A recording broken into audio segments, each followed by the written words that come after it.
Ah, vamos lá, chefinho. Uma notícia boa pro São Paulo, né? Caleri totalmente recuperado, chefinho. Pausa de 5 segundos para pedir a sua ajuda ao nosso canal com o seu like e se inscrever se ainda não for um inscrito. Danielzinho é um novo reforço do São Paulo, o meio-campista assina contrato com o São Paulo de 2 anos, ou seja, até dezembro de 2027, com opção com opção para prorrogar por mais um ano. É o primeiro reforço do São Paulo, meia de 31 anos, que chega agora para ser um reserva imediato do Marcos Antônio, mas que também pode acabar complementando, jogando ao lado dele como uma dupla de volantes, mas também pode jogar um pouco mais à frente. O nome tem um total aval do técnico Hernan Crespo. A informação foi dada primeiro lá pelo Jorge Nicola. Além disso, o São Paulo vence a concorrência com Mirassol e Corinthians, que foram outras equipes que queriam a contratação do atleta. O Mirassol queria sua permanência para a próxima edição da Copa Libertadores da América. Salário dentro da realidade financeira do clube, o salário bem pequeno, assim, para falar a verdade. Para vocês terem noção, vários outros atletas hoje do São Paulo ganham bem mais do que ele. Então, é um jogador que se adequa à realidade financeira do clube e aí agora poderá ajudar o São Paulo Futebol Clube a partir de agora. Já tinha feito um vídeo trazendo mais detalhes sobre a situação dele, então tá aqui no canal para você também conferir. Você gostou da contratação do Danielzinho? Quero saber a sua opinião nos comentários. Agora bora para mais informações. A CBF estuda 3 mudanças para a próxima temporada, 2 delas já vão acontecer e o São Paulo pode ser de fato afetado com tudo isso. A primeira mudança é a retirada de uma das vagas diretas para a Copa, aliás, ainda não é diretas, mas para a Copa Libertadores da América via Campeonato Brasileiro. A CBF agora vai premiar o vice-campeão da Copa do Brasil com uma vaga para a próxima edição da Copa Libertadores em 2027. Para isso, vai retirar uma vaga do Campeonato Brasileiro. E aí agora, né, o G6 viraria G5. Ainda só não está claro se o vice-campeão da Copa do Brasil vai ter uma vaga direta à Copa Libertadores da América ou vai ter que passar pela fase prévia. Mas é uma decisão já tomada pela CBF, que inclusive já divulgou através das suas redes sociais e do seu site oficial. A segunda mudança que a CBF também adotou já para a próxima temporada remete ao mercado de transferências. Atualmente, um jogador do Campeonato Brasileiro ele pode jogar 6 jogos. A partir do 7º, ele já não pode mais atuar por nenhuma equipe do futebol brasileiro. Como haverá mudança do calendário, o Campeonato Brasileiro vai ser esticado durante todo o ano, houve essa mudança agora para 12 jogos. Então todos os jogadores dentro do Campeonato Brasileiro poderão atuar 12 vezes por uma equipe e poderão se transferir para outra da mesma competição. Então o limite agora não é mais 7 jogos. Agora, disputou 13 jogos, não pode mais disputar partidas na Série A, só vai poder atuar pela Série B.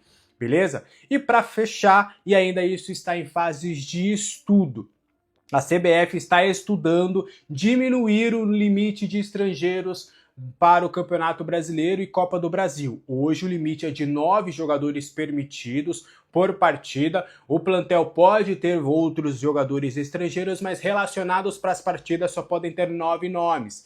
E aí a CBF estaria estudando aí retirar alguns destes nomes. A ideia seria dar mais visibilidade e oportunidades para jogadores que nasceram no Brasil e são brasileiros e revelações de categorias de base e tudo mais.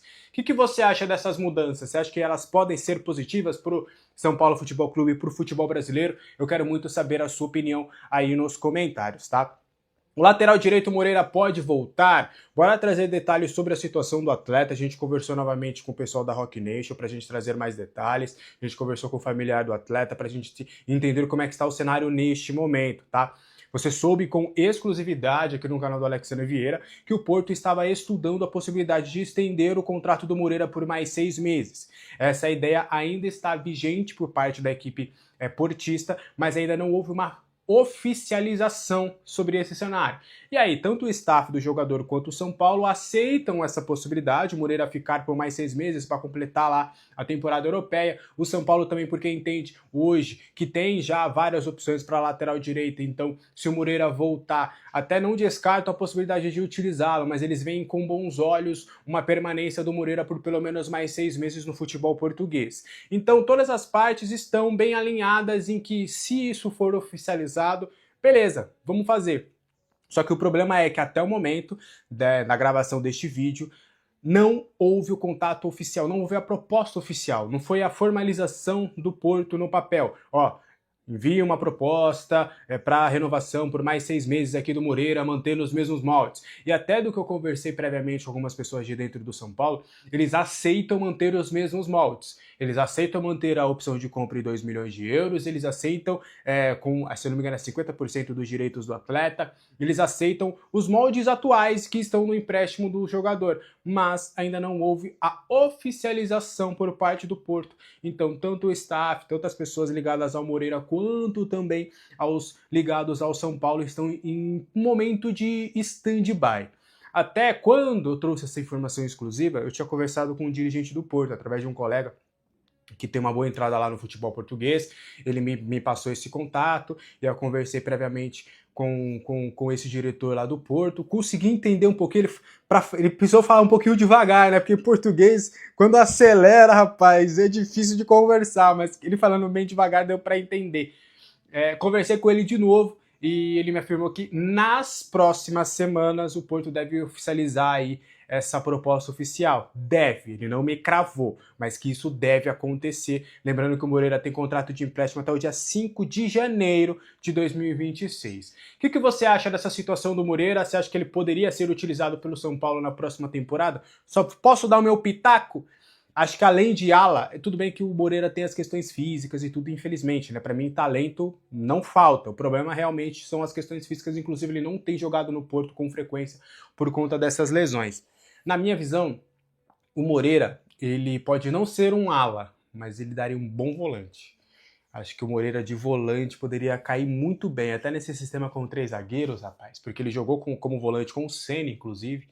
Enfim, só uma ideia, porque acho que como ala você precisa de muita ofensividade. O Moreira ele é um lateral muito técnico, ele não é tão ofensivo. Mas sei lá, só a minha ideia aqui. O que você acha? Quero saber a sua opinião nos comentários. Pra gente fechar o vídeo de hoje, São Paulo tem interesse na contratação do Christian Medina, volante de 23 anos do Estudiantes. Só que não é fácil. Eu vou explicar mais detalhes. Eu já tinha falado sobre o Medina aqui no canal para vocês, mas a gente vai trazer uma atualização, até porque eu vou confirmar uma informação que foi dada lá pelo pessoal do GE, que eles falaram sobre o Botafogo, mas aí eu trouxe a apuração do lado do São Paulo e do lado do staff com que a gente conversa. Para vocês entenderem o cenário, o caso do Medina se assemelha muito ao do Jonathan Calleri lá em 2016. Um grupo de empresários comprou o atleta do Boca Juniors e colocou no Estudiantes. A expectativa era dele se valorizar dentro do Estudiantes e aí já em uma temporada conseguir uma boa proposta do futebol europeu para eles poderem lucrar. Só que essa valorização no Estudiantes não aconteceu. E aí agora eles querem tirar o jogador do Estudiantes, mas o jogador tem contrato até 2029, tá? Não é simples também a operação. Os caras estão tipo, eu paguei, mas o Estudiantes tá tipo, mas eu tenho contrato com ele, e aí? Então, tem essa rusga, mas o staff acredita que como ele pagou, ele tem direito de tirar o jogador ali e emprestar para qualquer outro clube. E aí seria nessa situação que o São Paulo entraria nessa jogada. O São Paulo já tinha interesse na contratação do atleta no meio do ano, e aí agora sinalizou novamente esse interesse de entender como que poderia funcionar essa dinâmica aí de ter o Medina. O problema é que outros interessados também vieram, como o próprio Botafogo. E aí o Botafogo ainda não está claro, mas o Botafogo está vendo uma viabilidade de empréstimo, de compra, está estudando também o cenário. Pelo que eu conversei, tá, com o staff do Medina, eles não veem como vantajoso neste momento uma venda, porque eles entendem que emprestando para o futebol brasileiro, seja Botafogo, São Paulo, soube de outros clubes também, mas não me confirmaram em detalhes quais seriam esses clubes, mas eles estão interessados no mercado brasileiro, eles querem emprestar o jogador para o futebol brasileiro porque entendem que hoje na América do Sul é o mercado mais atraente. E aí, pelo que eu entendi, eles não veem como vantajoso vender para o Botafogo agora, porque eles pensam, eu posso emprestar para o futebol brasileiro, o cara se valoriza pra caramba, e aí ele pode ser vendido por mais daqui a um ano do que se eu vender agora para o Botafogo. Eles ainda apostam bastante na valorização do Medina. Eles não dão a valorização do Medina como encerrada, vamos aqui, uma contenção de danos. Não, eles entendem que o jogador ainda pode se valorizar. E aí é nessa que entra São Paulo ou Botafogo.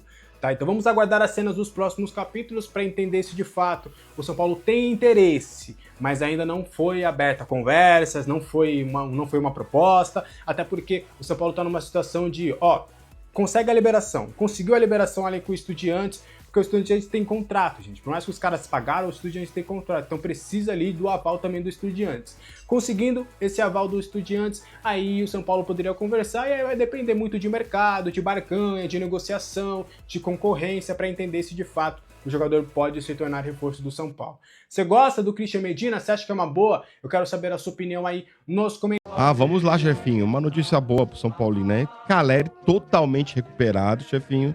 A expectativa é que ele já esteja atuando já no jogo de estreia do São Paulo no Paulista, né? Dia 13 contra o Mirassol. Então é só essa parte física aí que ele vai ter que correr, pegar força, essa história toda, né? Pra poder jogar. Mas que ele tá totalmente recuperado já. E não precisa passar por mais nenhum procedimento, por nada. Agora diz que volta já na temporada, já voando, né? Vamos aguardar. Volta tinindo. Tinindo, né? Vamos ver se volta o velho Caleri, né? Lembrando que o Caleri tem contrato até 2027, né? E teria sondagem do Campeonato Argentino, mas que ele não gostaria de sair do São Paulo agora. Que ele gostaria de ficar no São Paulo até o fim do contrato dele e depois ele vai ver o futuro dele, mas que ele gostaria de voltar para a Argentina depois, quando acabar o contrato dele com o São Paulo, mas que ele não gostaria de sair do São Paulo agora. Isso são coisas do staff dele, que já soltou essa daí pros caras, né? Então, vamos ter o Caleri até o fim de 2027. Vamos lá. Olha, conselho se reúne na próxima semana, chefinho, para oficializar de forma protocolar 2 novos empréstimos, né? Que já estavam aí pré-acordados, né? Um de 78 milhões com o banco Daicoval, né? E outro de 21 milhões com o Bradesco. O São Paulo, no total, no ano, foram 175 milhões de reais em empréstimo, né? A previsão era que o São Paulo pegaria até 205 milhões de empréstimo esse ano, né? Mas pegou menos, 175 milhões, né? E também vai ser apresentado aí o faturamento do São Paulo, quanto gastou, né, chefe? Vamos ver se vai ter esse empréstimo aí. Fez uma grande diferença pro São Paulo. E diz que o São Paulo estaria até atrás de mais um empréstimo para poder contratar. Agora não sabemos se é verdade, né? Nem de quanto esse empréstimo seria. Sabe de alguma coisa? Não. Não? Então tá bom. Como assim? Como assim, meu? Simples, ele tem as informações, né? Sabe? Não. Né? Vamos lá, Ferrarese, chefinho. Interesse do Botafogo e do Inter Miami pelo Ferrarese, viu? Que loucura. Já foi o São Paulo já foi consultado. Você iria pra onde se tivesse uma proposta do Botafogo e do Inter Miami? Tem dúvida, velho. Vai, com aonde você ia? Depende da sua ideia. Né? Na idade do Ferrarese? Não, você. Eu iria jogar com o Messi, cara. Qual que é a idade do Ferrarese? Não, mas eu ia jogar com o Messi, nem ia pensar. Nem ia pensar, eu ia jogar com o Messi, pô. Então, pelo menos na vida você ia falar, cara, tirar uma foto com o Messi. Ver o Messi jogando, hoje ver o Messi jogando é deprimente. Mas nos Estados Unidos... Eu acho que ele pode ajudar. O Inter Miami foi campeão nos Estados Unidos, Ele vai se preparar pra ajudar na Copa uma meia hora, 15 minutos. Mais que isso, não, mas. Vai jogar nos Estados Unidos futebol. Não quer mais nada. Ele não quer mais nada. É porque ele quer viver em país talvez de primeiro mundo, quer ganhar uma grana melhor do que ele ganha. É um bate-carteira. Vai bater carteira. É um bate-carteira. Não significa que o cara vai andar em campo. Mas mas ele vai se preservar. Temporada pequena, tá? Não é competitivo bastante o campeonato. Ele vai fazer parte da introdução do futebol nos Estados Unidos. Pela 18ª vez. Tá? E a Esportes Value fez um levantamento, um estudo sobre os clubes mais valiosos do futebol brasileiro. Foram ranqueados ali 30 clubes, tá? O estudo tem mais de 100 páginas, estudo bem profundo, inclusive. O São Paulo aparece na 5ª colocação entre os clubes mais valiosos do futebol brasileiro. Segundo o estudo, o tricolor paulista está avaliado em 3,2 bilhões de reais. O clube do Morumbi está atrás apenas de Flamengo, que lidera, Palmeiras em segundo, Corinthians em terceiro e a SAF do Atlético Mineiro, que está em quarto. E só está em quarto por conta da SAF, tá? Porque se não tivesse a SAF, talvez não estaria nessa colocação, não.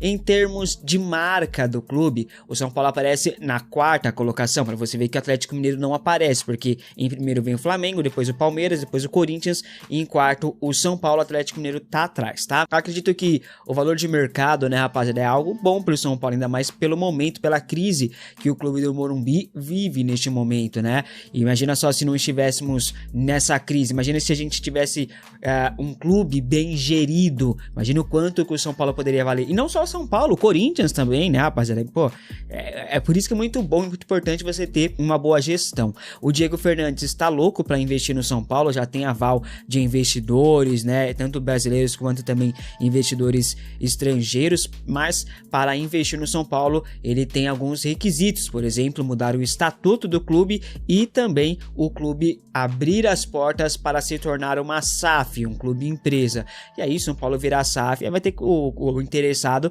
vai ter que pagar acima disso ou algo muito próximo desses 3,2 bilhões de reais, tá, rapaziada? Enfim, fica a informação, futuramente quem sabe a gente possa voltar nesse assunto com o São Paulo sendo comprado lá, sei lá também, né? Eu acho que o São Paulo tem força suficiente para conseguir sair dessa crise sem precisar se tornar SAF. O problema é que para isso a gente tem que ter pessoas competentes para fazer essa reestruturação, né? Mas tem gente competente lá no São Paulo? Tem alguém que você confia lá dentro do São Paulo que vai chegar e falar assim, ó, eu vou arrumar a casa? Não tem. Esse é o problema. O assunto gramado sintético voltou com força nesse final de ano, né, rapaziada? Não tem jogos e papapá, e agora começa a briga aí de bastidor. O Palmeiras entrou com força nessa briga nos últimos dias e veio com números, veio com fatos, né, segundo eles. Os argumentos realmente são bem convincentes, tá, rapaziada? Não tem muito o que rebater, não. Principalmente o São Paulo não pode rebater, com mais de 70 lesões e a maioria não foi no sintético. São Paulo é o primeiro que não pode nem abrir a boca pra falar nada, né? Mas o Lucas Moura fez questão de entrar nessa briga. O Lucas Moura, que tá lesionado, inclusive. O atacante do São Paulo disse o seguinte, abre aspas, sintético ou buraco? Nenhum dos dois. A briga precisa ser por um gramado natural de qualidade, sem atalhos. A solução para um campo ruim é fazer um campo bom, simples. Não podemos tapar o sol com a peneira, fecha aspas. Nessa aí o Lucas realmente calou o Palmeiras e calou com muita força, porque a discussão sempre foi de ter um gramado bom, se livrar do sintético, mas não manter um campo com buraco, né? Embora tenha de jogadores que tenha falado, eu prefiro jogar num gramado ruim do que jogar no sintético, não sei o que pra mim é uma balela também, né? Mas a discussão sempre foi, vamos melhorar a qualidade do gramado do futebol brasileiro. Essa é a discussão, e ponto final. Ano que vem a gente vai bater recorde ali de realmente de campos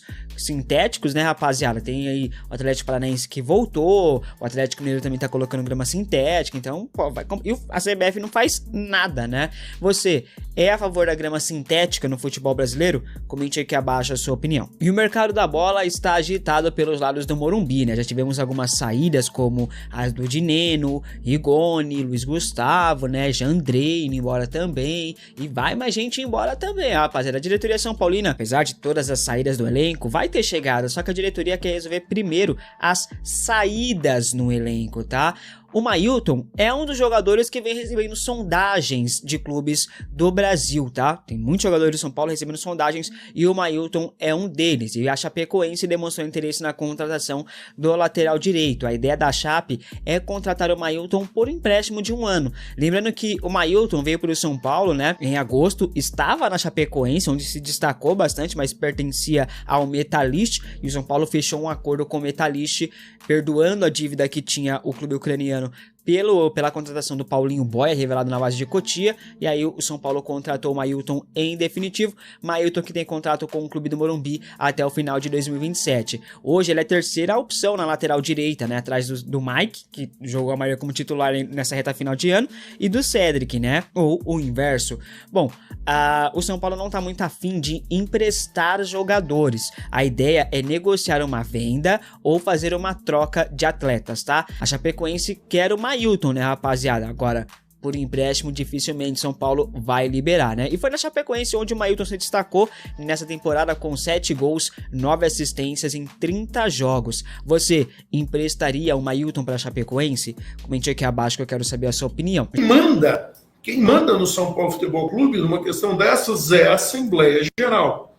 E existem previsões no Estatuto que permitem à Assembleia Geral, se for de interesse da maioria absoluta dos sócios, proceder com mudanças, mesmo sem que essas tenham passado pelo Conselho Deliberativo ou mesmo pela diretoria.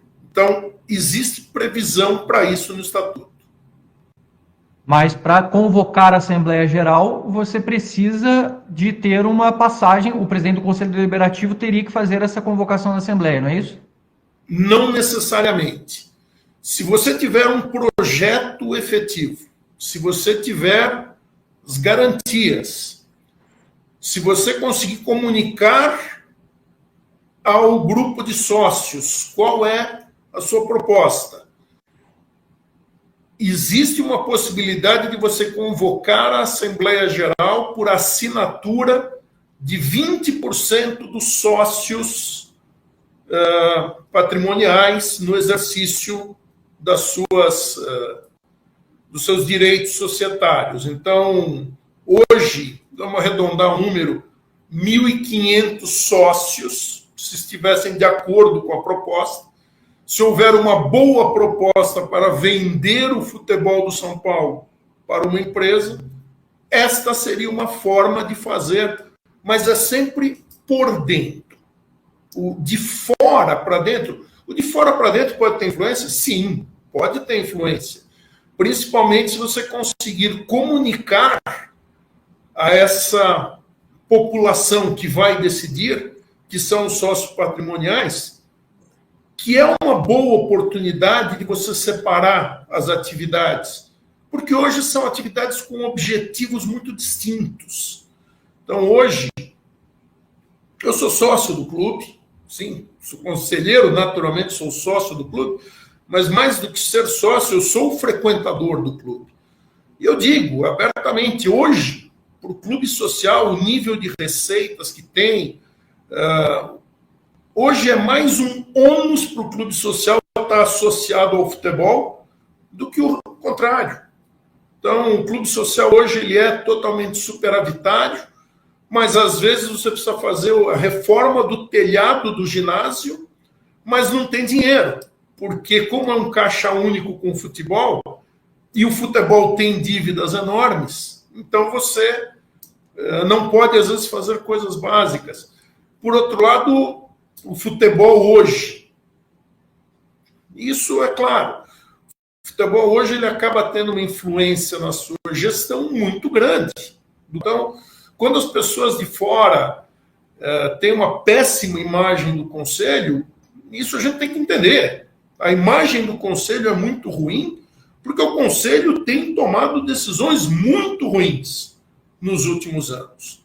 Então, aí, nessa hora não tem CPF, ninguém quer saber quem é quem, o conselho todo é incompetente, o conselho todo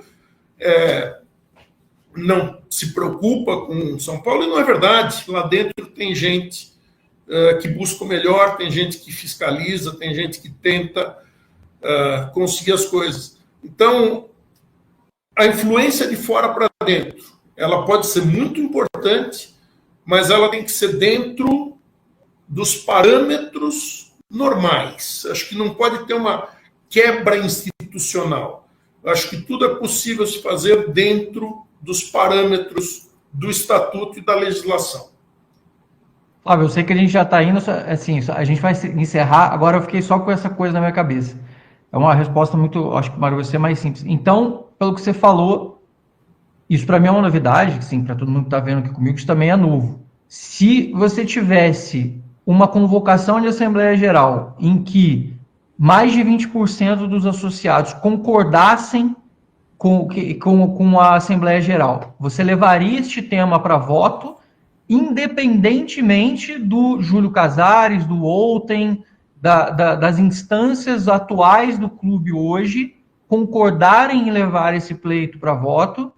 Os próprios sócios, uma vez mobilizados, eles poderiam convocar essa Assembleia e colocar uma SAF em votação que, inclusive, ela tomaria como premissa a vontade máxima do clube todo, e aí o São Paulo poderia se transformar numa SAF sem passar pelos atuais poderes, o Conselho Deliberativo, o Conselho de Administração e Presidência? Sim, é possível. O Estatuto tem essa previsão, com uma única ressalva. Se você faz uma proposta de mudança estatutária que parta do presidente da diretoria, do presidente do conselho, ou de 50 conselheiros que assinem aquela proposta, essa proposta tem que ser aprovada por maioria absoluta no conselho e vai para a Assembleia Geral. Ela é, então, aprovada pela maioria simples dos presentes naquela Assembleia Geral.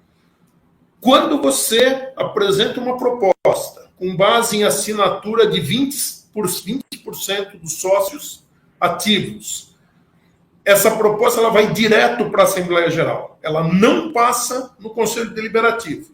Mas você tem que conseguir, na Assembleia Geral,